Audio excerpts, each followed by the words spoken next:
July 2010, Helmand Province. Taliban commanders were sending fighters into ambushes with a fatal assumption that restrictive rules of engagement meant American patrols couldn't call airstrikes anymore. They were wrong, and they learned the hard way when mud brick compounds started vaporizing in under 60 seconds. But if U.S. forces could obliterate enemy positions faster than any military in history, why did the Taliban win the war 20 years later? 100,000 American troops were in Afghanistan that summer. This was the surge. General McChrystal was in charge, pushing a new plan called counterinsurgency. The idea was to protect the Afghan people, build their government, and win their trust.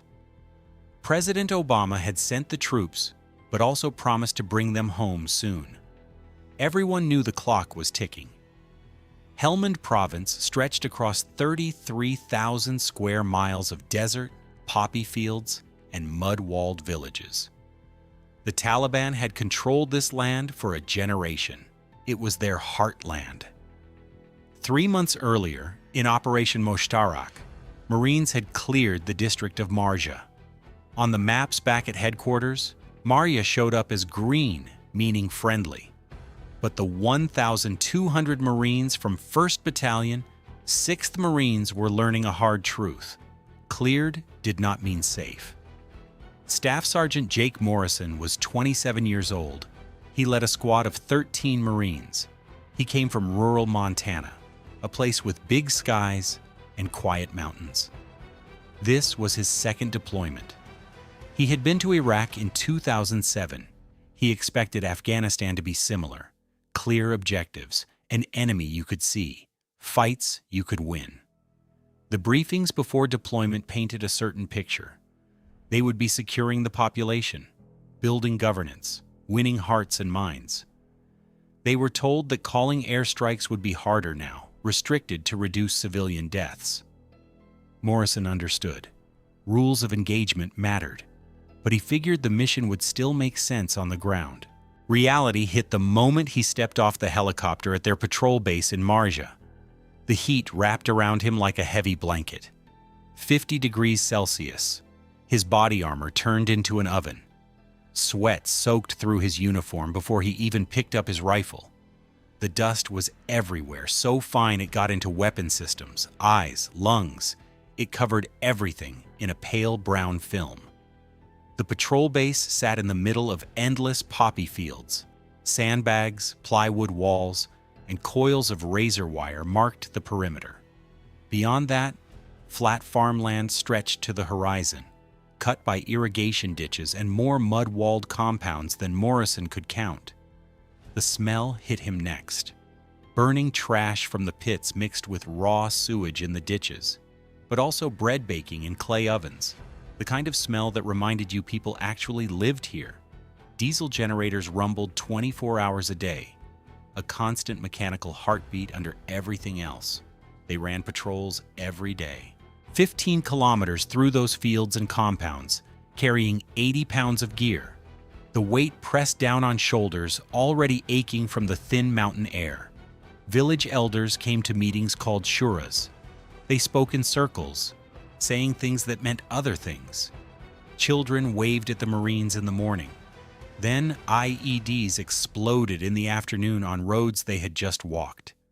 Afghan National Army soldiers partnered with them. Some were brave and solid. Others smoked hash on guard duty. You never knew. Morrison kept asking himself the same question on every patrol. Which of these farmers would be shooting at us on the way back? The enemy looked like everyone else until he picked up a weapon. Intel briefings talked about enemy pattern of life, but the pattern made no sense. Ancient rhythms of Afghan village life collided with modern military operations, and nothing fit together the way it should. 3 days into patrol operations, Morrison's squad walked a road they had cleared twice before. His interpreter went by Danny, though his real name was Daoud. He was 23 from Kabul, supporting his whole family with this dangerous job. Danny pulled Morrison aside and said something strange. The village Malik, the local leader, had told him that Taliban fighters came through the night before. They were saying Americans could not see at night anymore. Morrison knew that was wrong. They had night vision goggles, thermal optics, drones watching from the sky, but then understanding clicked into place. The Taliban thought the rules of engagement had changed. They thought air support had been taken away. They were testing to see if it was true. That afternoon, the call to prayer echoed across the valley. 5 times a day, the same haunting sound from the mosques. Normally, life continued through it. But this time, after the call ended, silence fell. Too much silence. No children playing. No farmers in the fields. No movement at all. Morrison scanned the roof lines and compound walls. His finger moved closer to his trigger. Something was coming. He could feel it in the heavy, waiting air. The attack never came that day. But Morrison's instincts were not wrong. Intelligence reports started coming in that explained what the Taliban fighters believed. Their mid-level commanders were telling them that American air support had been restricted.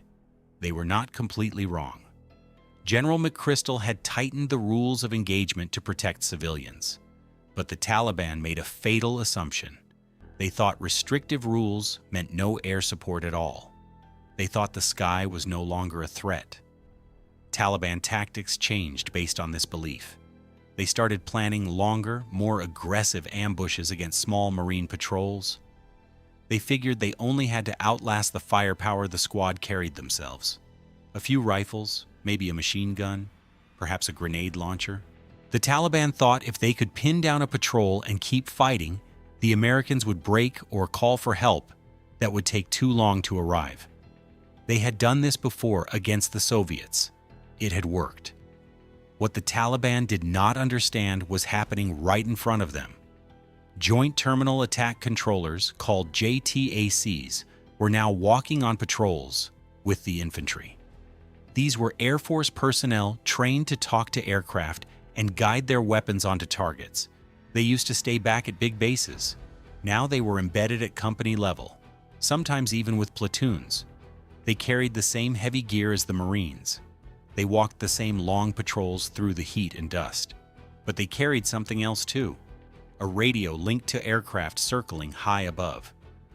Captain Sarah Chen was 29 years old, an Air Force JTAC attached to 1st Battalion, 6th Marines.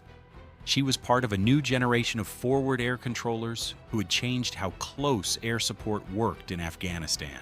She could talk to F-18 fighter jets, Apache gunships, A-10 Warthogs, and Predator drones carrying Hellfire missiles. The new standard was incredible. From the moment a patrol called troops in contact to bombs hitting the target took less than 90 seconds, often less than 60 if aircraft were already overhead waiting. The precision had evolved too. GPS-guided bombs called JDAMS could hit within meters of the target coordinates. A 30mm cannon could strafe a tree line without touching a compound 50 meters away. The technology was so advanced, it seemed like something from a science fiction movie, but it was real. And it was in the sky over Helmand Province every single day. Morrison's squad walked the same routes over and over. 13 Marines in a staggered column through fields where you could only see 30 meters ahead. They would clear a compound, talk to the farmer through Danny the interpreter, check for weapon caches or buried bombs or Taliban propaganda. Then move to the next compound and do it again. The conversations with farmers went in circles. Danny would translate and the answers were always the same. We support the government. We fear the Taliban. We just want to farm our land. Please leave before it gets dark.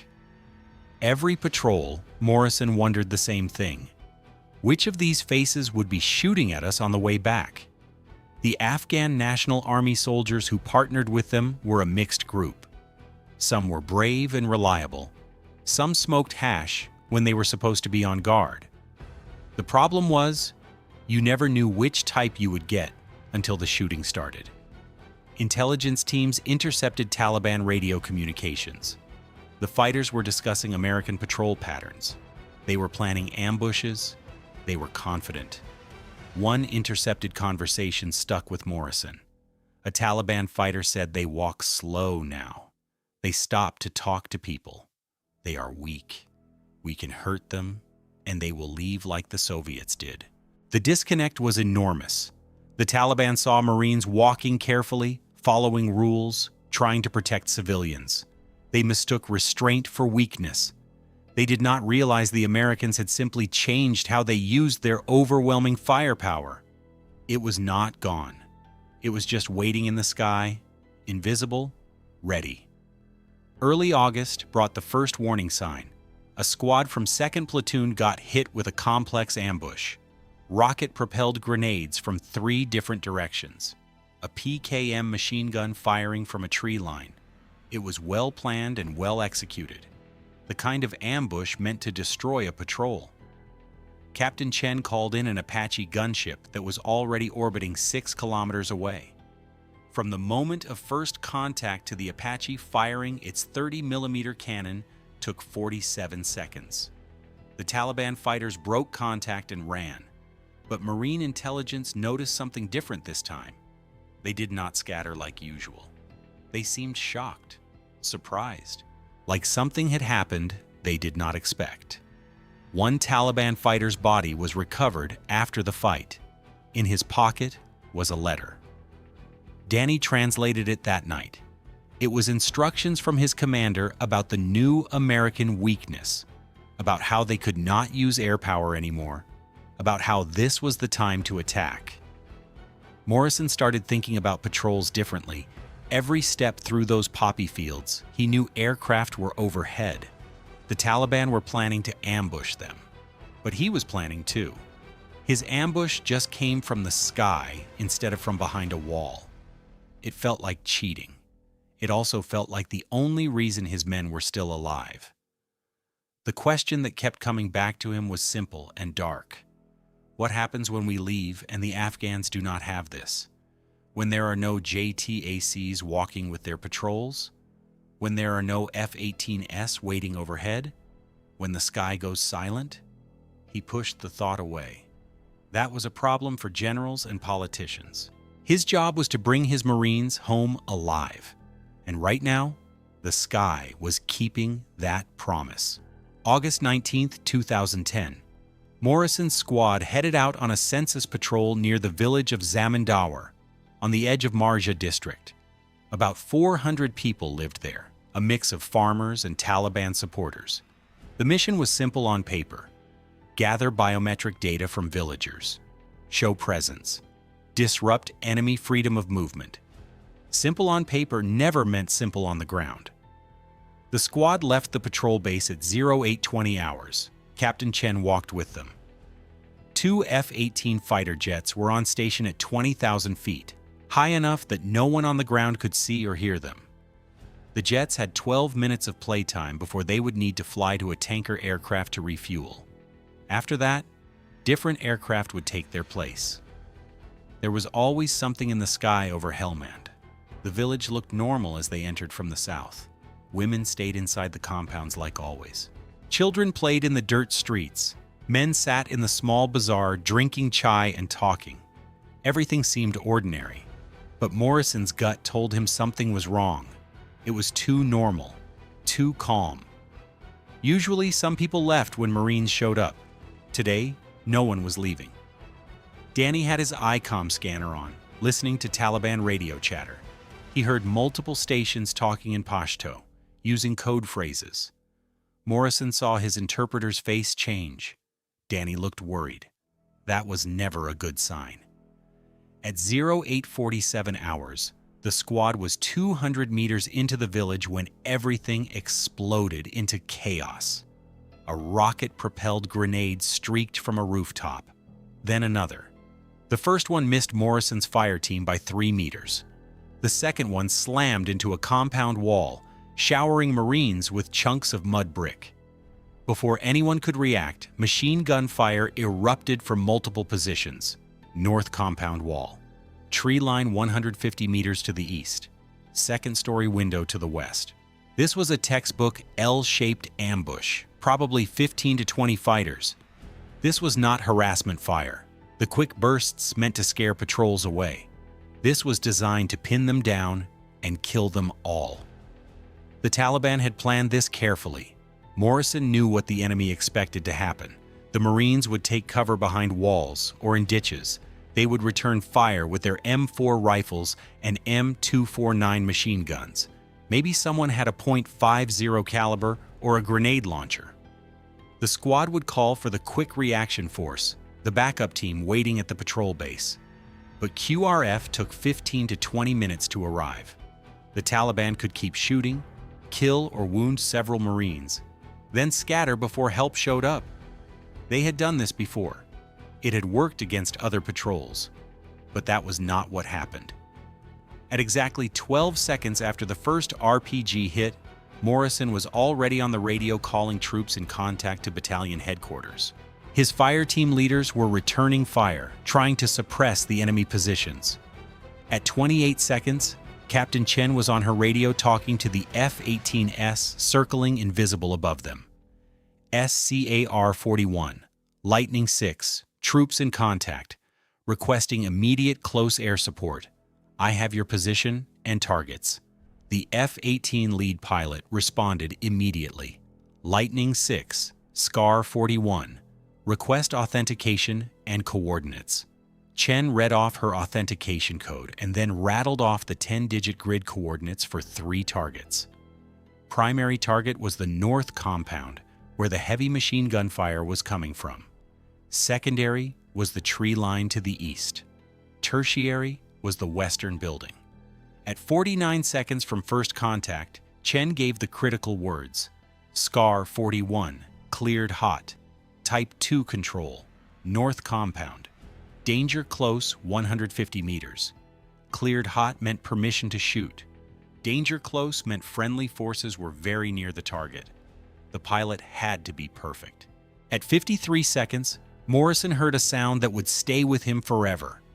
The howl of jet engines transitioning from high-altitude cruise to attack dive.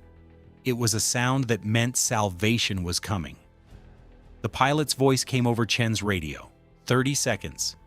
At 1 minute and 27 seconds from the first shot, the northern compound ceased to exist. A GBU-38JDAM, a 500-pound bomb guided by GPS, hit the compound where the PKM machine gun had been firing. The explosion was surgical and devastating at the same time. Mud brick walls simply vaporized. The shockwave rolled across the village. The machine gun went silent forever. Chen was already talking to the second F-18. Secondary target, tree line, 200 meters east.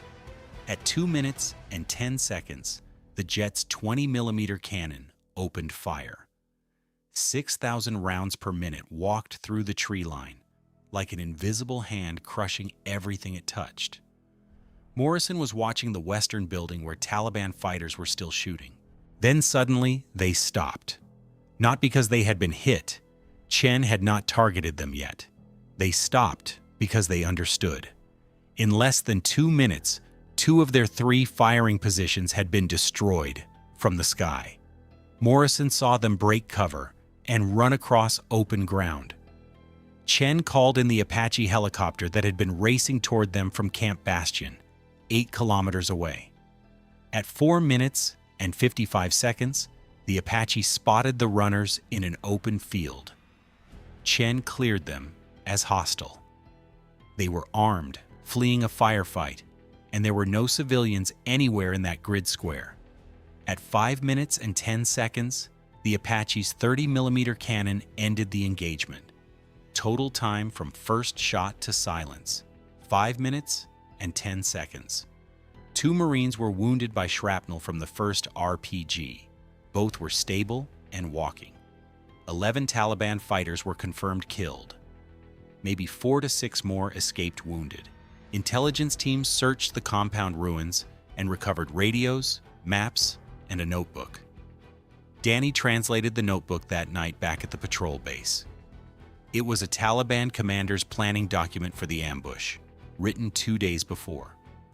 The pages detailed where to position fighters, when to open fire, how long to sustain contact. The final line made Morrison's blood run cold. Americans cannot use bombs anymore because of their rules. We will attack during day patrol, and they cannot do anything. This will make them afraid. Morrison asked Danny to read it again. Then he walked outside and sat on a HESCO barrier filled with dirt and rocks. He stared up at the stars. Somewhere up there, those F-18 pilots were probably refueling, heading back to their aircraft carrier in the Arabian Gulf. They would file a mission report. This would be one sortie among thousands. They flew. But down here, in this dust, in this impossible heat, in this war that made no sense most days, that capability meant everything. It meant his men were alive. It meant the Taliban's assumptions had gotten them killed instead. Morrison realized something that changed how he saw everything. The war was not what he had been told, but not in the way he expected. It was not that the mission was a lie, or that they could not win tactically. It was that they were fighting with impossible restrictions and political constraints, while also wielding technology so advanced the enemy could not even comprehend it until they died from it. They had godlike firepower and endless limits on using it. When they could use it, it was absolutely devastating. The question that haunted him was simple. What happens when we leave and the Afghans do not have this? When there are no jets overhead? When the sky stops answering? He did not want to think about the answer, but he could not stop thinking about it either. Within 2 weeks of that firefight, Taliban tactics across Helmand Province changed completely. Intelligence intercepts revealed commanders sending new orders to their fighters. Do not mass together. Do not hold your position after you start shooting. Shoot and move immediately. They can kill you from the sky in 1 minute. The ambushes got shorter, less aggressive. Instead of trying to destroy patrols, the Taliban switched to harassment fire. A few shots, then disappear. The lesson had been taught in blood, and the students had learned. The numbers told the story of what was happening across all of Afghanistan. Between 2010 and 2011, American forces flew more than 33,000 close air support missions. The average response time from troops in contact to air support arriving dropped to 8 to 12 minutes. In the early years of the war, it had taken 45 minutes or more. By 2011, every Marine infantry company had a JTAC embedded with them. Many platoons had Marines who were JTAC qualified. The technology to strike precisely reduced civilian casualties, while increasing how deadly the strikes were against enemy fighters. The Taliban adapted the only way they could. They planted more IEDs because you cannot call an airstrike on a bomb buried in the road. They used more hit-and-run tactics. They learned to survive in a war where the sky belonged completely to the Americans. November 2010. Morrison came home. 29 men from his platoon had deployed to Afghanistan. 27 came back alive. 2 were killed in action, both by IEDs on different patrols. Morrison landed at Camp Lejeune in North Carolina. He traded the moon dust of Helmand for southern pine trees and thick humidity that felt like breathing underwater. The contrasts hit him immediately and kept hitting him for months. In Afghanistan, every sound meant something. A helicopter meant support or medevac or supplies. A crack meant gunfire. Silence meant danger. Every person you saw might be friendly or might be enemy. The sky held salvation in the form of jets and gunships. At home, none of it meant anything. Grocery stores had 47 different types of cereal on shelves that stretched forever. Traffic jams happened because people were going to jobs or picking up kids. People said thank you for your service without understanding what the service actually was or what it cost. Morrison found himself scanning rooftops at red lights. Old habits died hard or did not die at all. When he heard helicopters, he would instinctively look up to identify what type it was: Apache, Black Hawk, Chinook. His brain still categorized them automatically, even though it did not matter anymore. At the grocery store, he would position himself so he could see all the exits. In restaurants, he sat with his back to the wall. His wife noticed but did not say anything at first. She was just glad he was home. The things he brought back were complicated. Physically, he had a notebook filled with names. Every Afghan civilian who had helped his squad, every elder who had taken a risk by meeting with them, every interpreter who had walked those dangerous patrols, knowing the Taliban would kill their entire families if they were discovered. The notebook felt like a promise he had made. He was not sure he could keep it. Mentally, he carried sounds and images that would never fade. The howl of jet engines diving from altitude, the image of a mud brick compound vaporizing in a flash of fire and pressure, the weight of knowing he had been part of a war machine that could call down destruction from the sky faster than any military in history, but somehow could not figure out how to build lasting peace on the ground. Danny haunted his thoughts most of all. The interpreter had applied for a special immigrant visa in 2011. These visas were supposed to be for Afghans who had risked their lives helping American forces. Danny had definitely qualified. He had walked hundreds of patrols, translated thousands of conversations, put himself between two worlds where neither side fully trusted him. His application said, pending. Morrison wrote letters to congressmen, made phone calls to anyone who might help. Did everything a staff sergeant could do. Danny waited in Kabul, in hiding, hoping America would remember its promises. Years passed. Morrison got promoted, got out of the Marines, started a normal life that never quite felt normal. Afghanistan faded from the news. Most Americans stopped thinking about the war that was still being fought. New troops rotated in. They walked the same valleys, cleared the same compounds, fought the same enemy. The war ground on. August 15th, 2021. Morrison was watching television when the news broke. Kabul was falling. The Afghan government had collapsed. The Afghan National Army that America had spent 20 years training and equipping was dissolving. Taliban fighters were entering the presidential palace. The images were almost impossible to process. Afghans were clinging to C-17 cargo planes as they took off. So desperate to escape, they would rather fall from the sky than stay. Some of them did fall. Morrison watched it happen on live television. The feeling was not quite betrayal. It was something more complicated and more painful. America leaving was always going to happen eventually. Everyone knew that. But the way it happened, the chaos and the panic and the people left behind, that was what hurt. It felt like 20 years had been erased in 20 days. Morrison got a message on his phone 3 days later.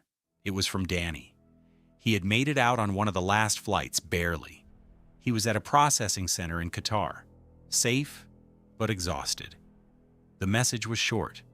We had the best technology, the best weapons, the fastest planes. Why did we lose? Morrison stared at that question for a long time. He still does not have a good answer. The lesson kept coming back to him, getting clearer over time. In 1 minute, an American patrol could call down precision airstrikes that would have seemed impossible to soldiers in any previous war. That capability had defined the tactical landscape of Afghanistan for 20 years. The Taliban learned to fear it, learned to adapt to it, and learned to wait it out. But here was the truth that Morrison understood now.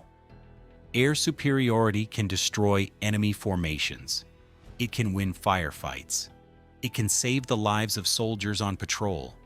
But it cannot build a nation. It cannot create a government that people believe is worth defending. It cannot answer the question every Afghan kept asking: what happens after you leave? The Afghan National Army that inherited the war did not have JTACs walking on every patrol. They did not have F-18s waiting overhead. They did not have the network that made 60-second air support possible. When the Taliban came back in 2021, they came with the same tactics from 2001. But this time, the sky did not answer. And without the sky, the Afghan military crumbled in days. Morrison thinks about it often now. Not the moments when air support saved his squad, though he will be grateful for that until the day he dies, but the moments when he watched Afghan soldiers trying to learn in months what had taken Americans years, knowing they would never have the sky on their side the way the Marines did. We built them an army that needed us to survive. Then we left. That 1-minute response time represented everything America had that Afghanistan did not. The technology, the training, the infrastructure, the money, the commitment, and when we took it away, the clock that had been running for 20 years ran out in 20 days. Somewhere over the Pacific Ocean right now, F-18 fighter jets are flying training missions. JTACs are practicing calling in strikes on targets that do not shoot back. The system that could put bombs on target in under 1 minute still exists, more advanced than ever, refined and ready. But in Afghanistan, the call to prayer still echoes across the valleys 5 times a day. The Taliban govern from Kabul again. The poppy fields of Helmand still stretch to the horizon, and the sky is silent. After 20 years of thunder from above, after 33,000 close air support missions, after all the technology and precision and overwhelming firepower, the sky over Afghanistan is finally terribly quiet. And in that silence, Morrison hears the question that has no good answer. If we could dominate the battlefield so completely, why could we not win the war?